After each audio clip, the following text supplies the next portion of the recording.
The Naruto card game is on the horizon. In just a couple of days, we're going to be getting some more information from Bandai, as well as from the tutorial sessions happening at Gen Con.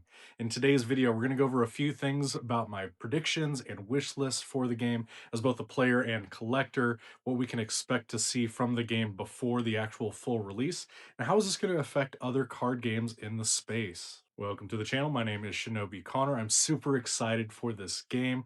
I've been a collector of TCGs for a long time, but for the Naruto card game, I actually want to get involved with the gameplay, as long as it's fun.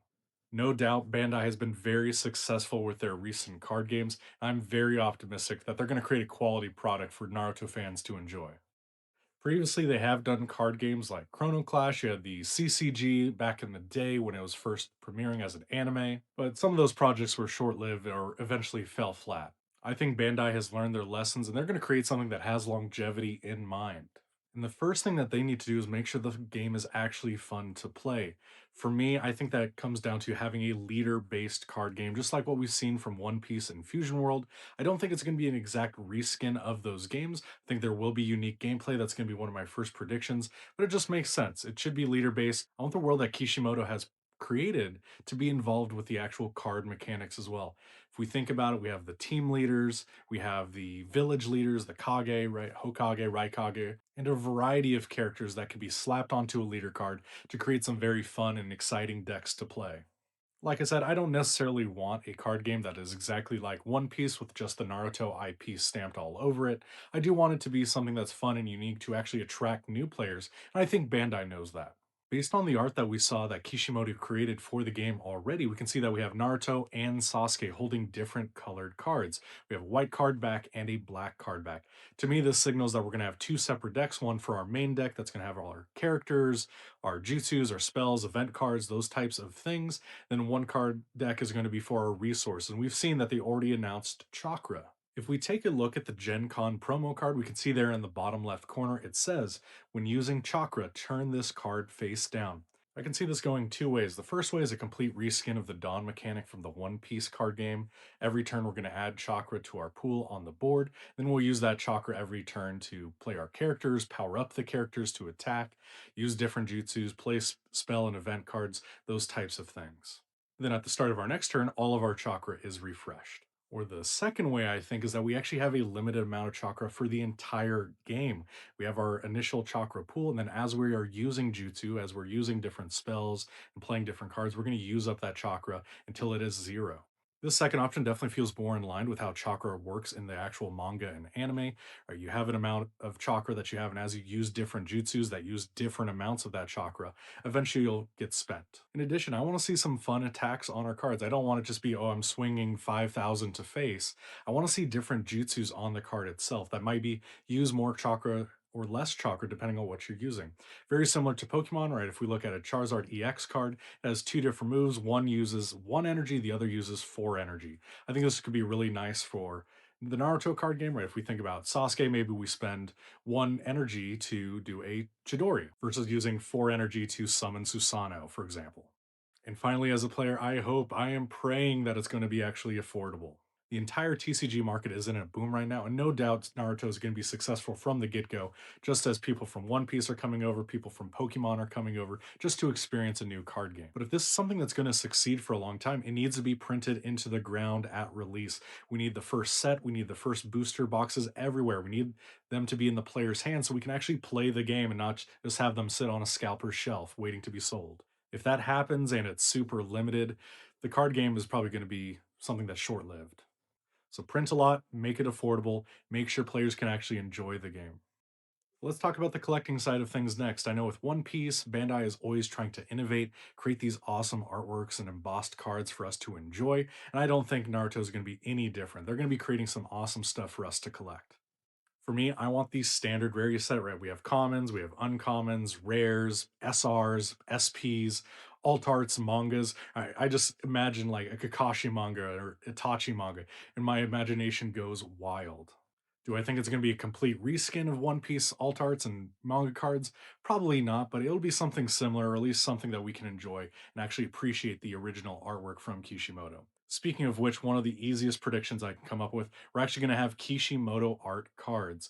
We saw earlier that he's already created art for the game. If we think to One Piece, they have the Oda signature card. So it's very easy for Bandai to actually work with the creator and do something for the game that is super special. And finally, as a collector, I want some awesome promo cards. I know with Gen Con, we saw the Chakra card with that Gen Con stamp. There's going to be other tutorial sessions that we know about from the blog post, but we still don't know when and where those are going to be held at. There is an upcoming baseball game with the New York and Colorado teams where you're going to be able to get a Naruto card if you are in attendance, but we're still not sure if that's actually Bandai. It hasn't been confirmed. Maybe it's one of the other Naruto card games, but since we've seen the One Piece do it with the LA Dodgers, it makes sense that Bandai is doing it again here. The other place that we can see promo cards, and this brings me to my next point of what we can expect to see before the full release, is at pre release events. I know in One Piece we had the super pre release, and then with the Gundam card game, you had the beta format. For One Piece, you had 4 starter decks in the super pre release. It was a deck limited format, and you were able to actually win promo cards from competing in those super pre release tournaments. And then for Gundam, you had the beta format where you received a beta box. It had card packs with a limited pool of cards from starter decks, from the actual first card set, alt arts, things like that. And then you're able to construct and get creative with it immediately. I think both of these options are pretty likely. I think for me, I lean towards the super pre release side of things instead of just getting a beta box. But either way, it's great for players, it's great for collectors, even creators that are going to be able to drum up hype for the game before that full release. Both of these things happen several months before the full release, so we'll have to see when Bandai actually releases this or exactly when the game's going to come out.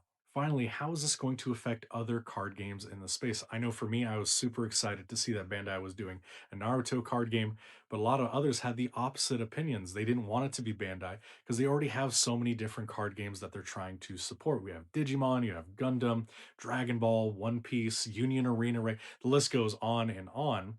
Those games have seen issues with printing enough product for consumers, and they think that adding an entire new game like Naruto is going to create some problems. It's going to get messy. Does that mean that every card game is going to get printed a little less to support Naruto? Is there going to be one of the products that's cut completely from the roster of Bandai products? Or does Bandai think they can actually support all of these games now that they've learned and grown so much over these last few years? Only time will tell. The other interesting thing is that there's actually already Naruto card products on the market. I know when Bandai released, I started doing some research and I found out about the Mythos TCG as well as the Caillou card collections. Naruto Mythos was released recently. It was a European product, but it's soon to get their North American side of things up and running.